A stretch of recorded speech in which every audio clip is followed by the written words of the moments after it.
Chelsea, I'm warning you. If you dare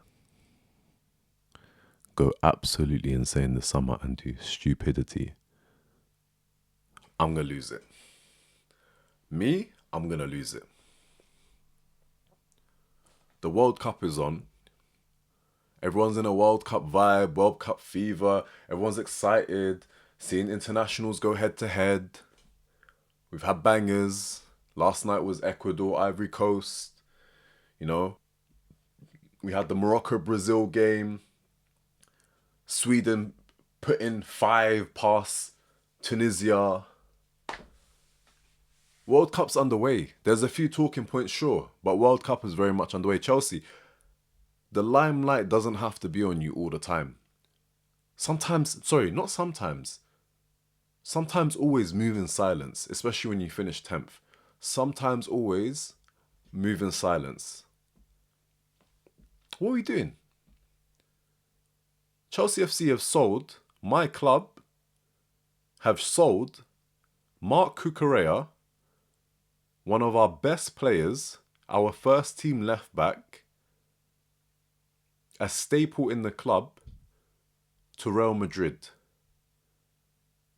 Just to get rid of that whole notion of it's a loss, by the way. It's a headline loss. Just like my head loss. But on the books, in terms of profit and PSR, it's looking fine. So let's move past that. Yeah. For everybody reporting that's a loss, do your research. Do your research. That's what I'm going to say. Just do your research before coming with that headline. Stupidity. Anyway, we've sold Cucurella to Real Madrid. Now, am I going to ridicule and vilify Cucurella? No, I'm not going to do that. Why? Our club is a circus with seemingly some degree of direction. With the announcement of Xabi Alonso as a manager, which everybody seems to be frothing at the mouth about, but we don't know what that means in what capacity he's a manager. But anyway, there's some direction heading, right, with Xabi Alonso. It's still a circus. You still have a dictator, Egbali. You still have 5, count it. I got 5 on it. Yeah, 5 sporting directors. I don't know why. I don't know a single club in the world with 5 sporting directors. Cucurella probably doesn't even know what... Cucurella can definitely not name all of the sporting directors at the club.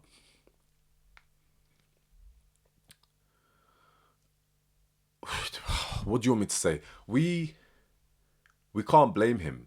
We can't blame him. Do you know what? Let me just make sure on the figure. I want to double check. What was the figure?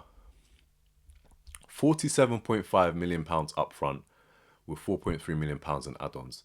We're going to get into what those add-ons are. I don't know specifically. They haven't been reported, but I have an idea on what the aspirations of Real Madrid are and whether or not we're going to be getting those add-ons. But Cucurella, I can't believe it. I can't believe it because he's obviously, Real Madrid's the biggest club in the world. I get it. I understand it. I hear it. I can't argue against that. Any player who has Real Madrid flirting with them is going to go. Is going to leave. Anyone. And there's no club bigger than them. So I don't care. I don't care if rival fans are clowning us. Clown all you want.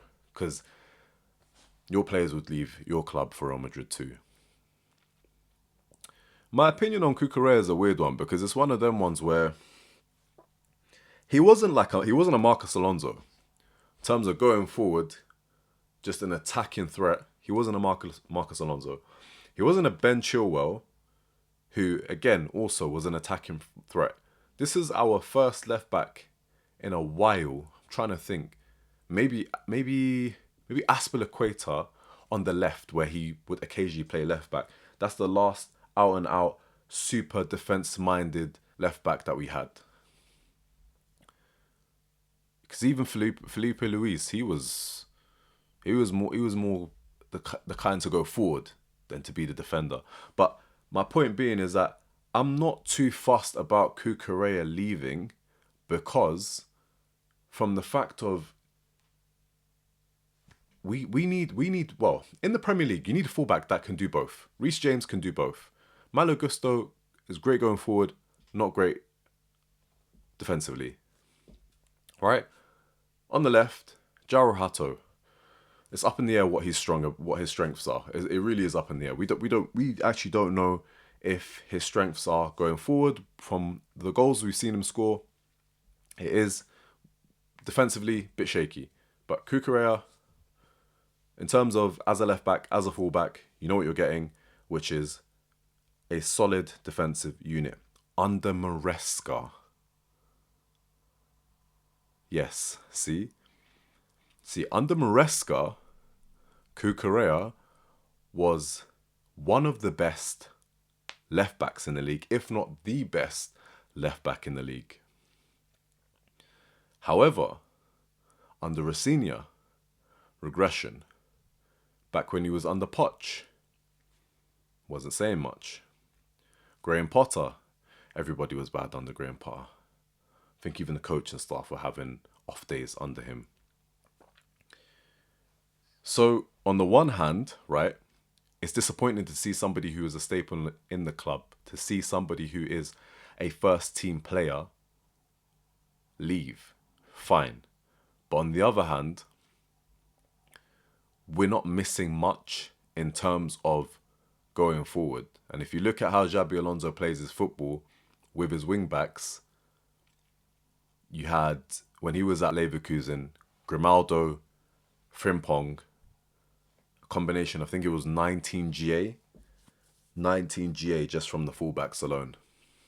That's not something we're going to get from Cucurella. So I get it. From a tactical standpoint, sure, there's not really much to cry over. But then that begs the question of who on earth is going to be our wing back or our left back. Now there's two lanes that we're going down on social media that's being pushed out, right? The first lane is Jaro Hato to be the starter, a backup to be signed. The second lane is Jaro Hato to be the backup, a starter to be signed. That starter, from reports, whether or not it's because it's a strong report or because it's the hottest thing to talk about, is Lewis Hall to join the club.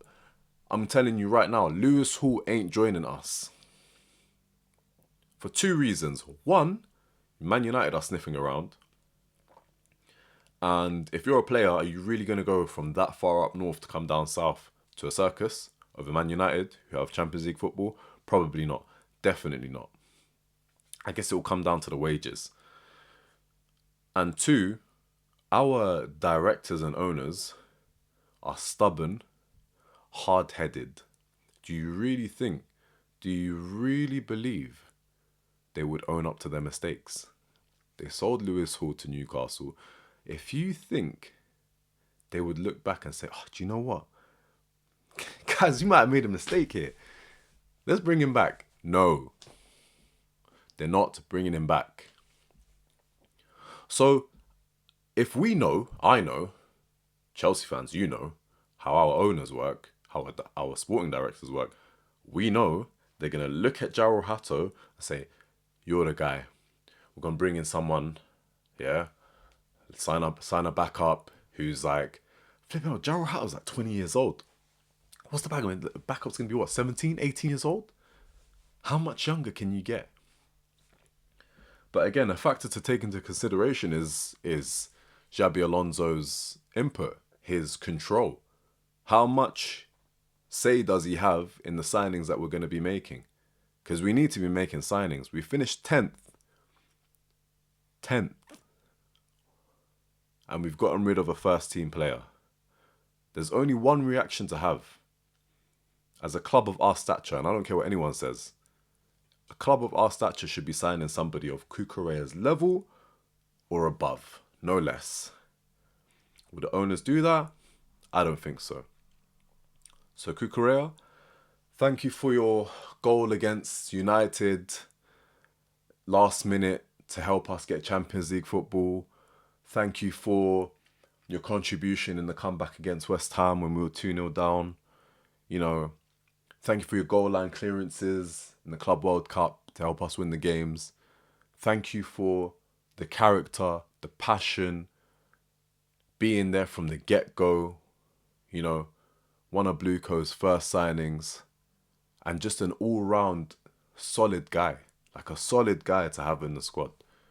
The kind of people you need to build on. From a play standpoint, from the way he plays in that regard, I'm not missing much. But from the standpoint of his passion for the badge, his performances, his ability to galvanize and just get the squad together, like just be one of the boys.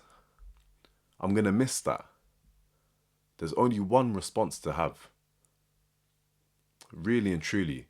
Same way Real Madrid have responded by not winning a trophy 2 years in a row, signing Bernardo Silva, Konate, Dumfries, and now CUCURELLA. Perez winning the presidential election and handing the keys to Mourinho and saying, what do you need to bring either a La Liga title or a Champions League title? What do you need from me? That's the response. I'm not comparing us to Real Madrid, but that's the kind of response you should have to a shit season. That's exactly the way you should be approaching it.